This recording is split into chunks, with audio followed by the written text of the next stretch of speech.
Tara, G! Isang uri ng camping ang nauuso dahil swak ito sa gustong mapalapit sa kalikasan, mapabata man o matanda. G tayo riyan kasama si Oscar Oida.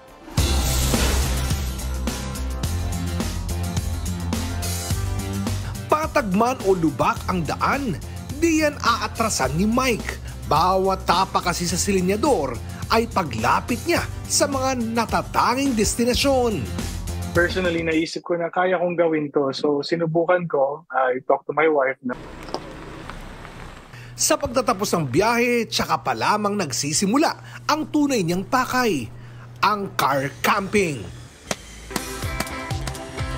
Sa pwesto na may pinakamagandang tanawin,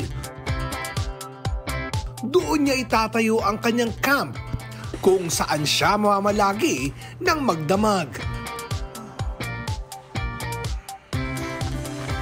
Spending a night on a starry night side, tapos pagising mo kinabukasan, the feeling of waking up at camp, yung medyo may hamog pa yung tent mo. Noon pa'y hilig na ni Mike na umakyat ng bundok at ngayong pamilyado na siya. Di niya palalampasin na madala ang kanyang mga pinakamamahal sa ganda ng kalikasan. Nung medyo lumuluwag na yung restrictions ng pandemic, naisipan namin na it would be a good way to escape the four corners of our house. Mailabas namin yung kids. Makabagong uri ng camping kung saan pwede, bata man o matanda.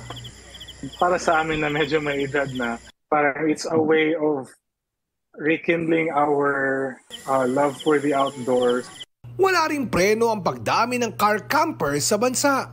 Patunay dyan ang dumarami ring car campsites. Yung bumibili na agad yung mga gamit, which is okay lang naman if you can afford. But if parang don't let your gear stop you from doing what you really intend to do, which is to car camp. Oscar Oida, nagbabalita para sa GMA Integrated News.